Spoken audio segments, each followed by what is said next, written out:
Bab ke-28 Tulang Punggung yang Hebat. Pagi hari Ega terbangun karena merasa gelatan tubuh yang sedang ia peluk. Merasa sedikit pusing.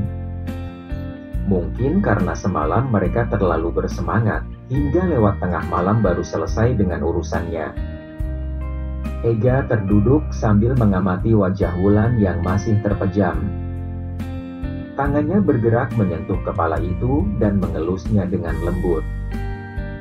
Sebenarnya Ega kurang setuju dengan keputusan Wulan yang ingin untuk tidak peduli kepada ibunya.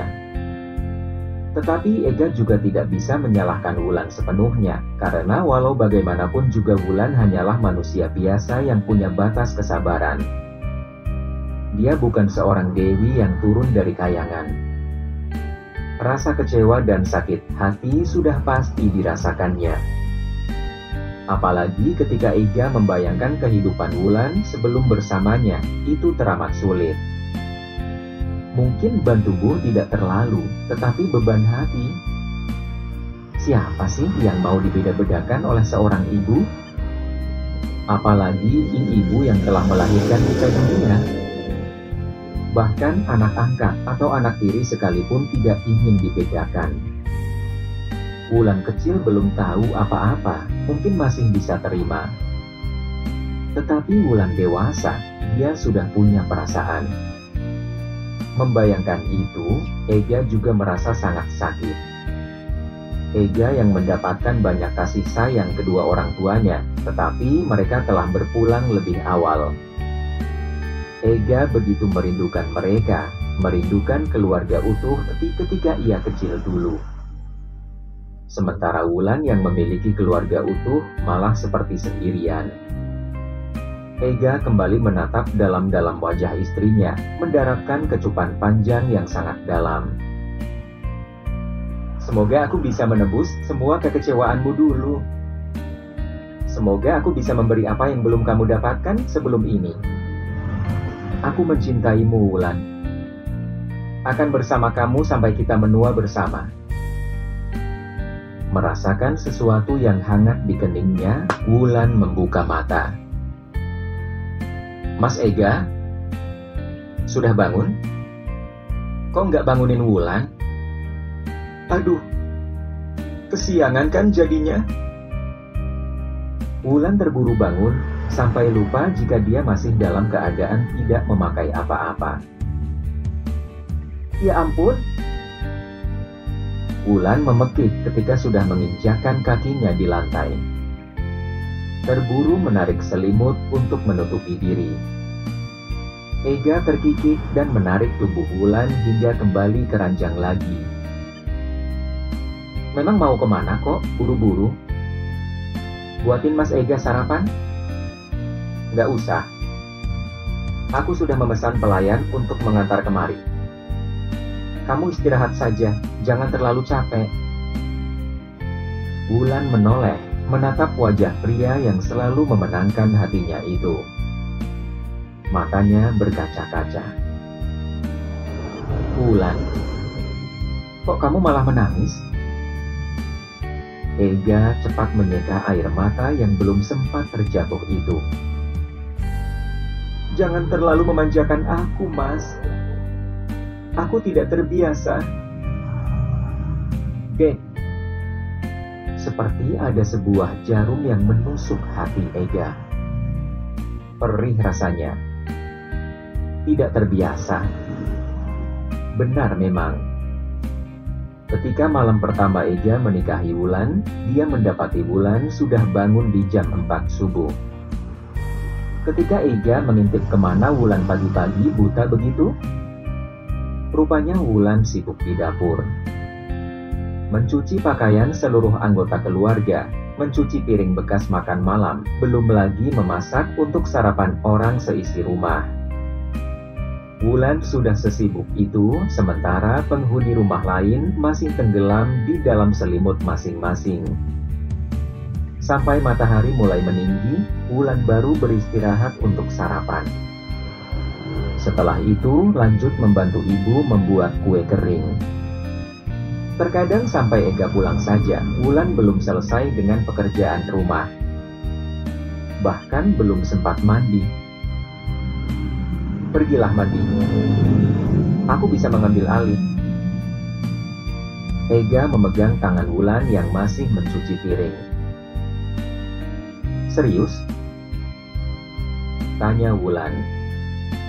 Ega mengangguk lembut. Terima kasih ya mas. Aku memang ingin mandi sebentar. Gerah banget.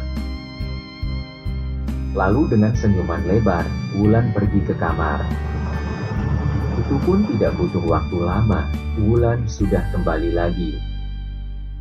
Buru-buru membuat kopi untuk suaminya dan mengajak Ega makan malam sebentar, sebelum melanjut membuat adonan kue untuk besok pagi. Itu sebabnya Ega sering membantunya. Ega tidak tega melihat istrinya bekerja sepanjang hari. Dia tidak akan pergi ke kamar sebelum Wulan beranjak ke kamar terlebih dahulu. Ibu yang melihat Ega di dapur dengan sangat mudah bisa menyuruh-nyuruh Ega. Ega tidak pernah keberatan walau harus mencuci piring atau mengepel lantai. Bukan untuk menuruti ibu mertua, tetapi semata-mata untuk meringankan pekerjaan istrinya. Tapi ibu dan yang lain salah mengartikan, melihat Ega sering melakukan itu, dikira karena pria miskin apalagi tidak punya orang tua, sudah pasti biasa melakukan pekerjaan rumah. Mereka malah semena-mena. Tidak pernah tahu, jika pria yang dianggap mereka seperti babu yang cocok dengan Wulan itu adalah seorang Parega Brahmana. Yang hanya dengan sekali tunjuk, bisa mendapatkan apa yang dia mau. Yang hanya dengan sekali ucap bisa mendatangkan apa yang dia inginkan. Anggukan atau gelengan kepalanya saja sudah bisa menjadi sebuah keputusan besar di hadapan banyak orang. Wulan. Untuk sekarang dan seterusnya, biarkan Mas Ega memanjakanmu. Biarkan Mas Ega menjagamu. Di sini, bersamaku, kamu tidak diizinkan untuk capek. Tidak aku izinkan. Kamu mengerti? Wulan menunduk, hatinya begitu terharu. Apakah ini balasan kesabarannya selama ini? Tuhan mengirim tulang punggung yang hebat untuk dirinya. Untuk beberapa hari ke depan, jangan keluar apartemen ya. Wulan mendongak. Kenapa mas? Kan kata pengurus salon, ada jadwal untuk ke salon lagi. Ega tersenyum. Pesta kita tinggal menghitung hari. Pak Malik kata orang tua kalau calon pengantin baru wanita keluar rumah. Wulan tertawa. Kan kita bukan calon pengantin baru lagi. Iya sih. Tapi tetap saja, turuti saja kata orang tua. Pengurus salon yang akan kemari bersama pegawainya. Aku sudah menghubunginya. Wulan hanya mengangguk untuk menurut. Kemudian memeluk Ega. Terima kasih mas atas semuanya. Wulan benar-benar bahagia. Sungguh aku tidak menyangka jika akan bertemu suami seperti kamu. Ega hanya mengangguk sambil menghujani kepala Wulan dengan kecupan. Pak Malik kata Ega tadi hanya sebuah alasan saja. Kabar pernikahan diam-diam Ega sudah mulai tersebar luas. Sebagai pemilik perusahaan muda single yang kondang, tentu langsung menjadi sorotan publik. Banyak reporter yang mulai memburu berita tentang kebenaran kabar ini. Ega hanya khawatir, jika Wulan ada di luar tanpa pengawasan, akan menjadi sasaran empuk para reporter yang kadangkala ganas ketika memburu berita. Belum lagi sebagai pengusaha sudah pasti memiliki saingan bisnis yang sebagian banyak kurang sehat dalam berbisnis. Sebagai seseorang yang sudah cukup lama berada di dunia bisnis, tentu Ega sudah sangat paham dengan segala resiko. Apalagi ini adalah detik-detik hari menuju peresmian pernikahannya. Ega belum sempat menempatkan beberapa penjaga khusus untuk sang ratunya. Karena itu, Ega saat ini harus waspada dulu. Tidak ingin ada sesuatu yang bisa saja terjadi di luar dugaan, sampai pesta besar mereka nanti. Setelah itu, baru Ega berencana memboyong Wulan ke rumahnya yang penuh pelayan dan penjaga. Mas Ega pergi kerjakah hari ini?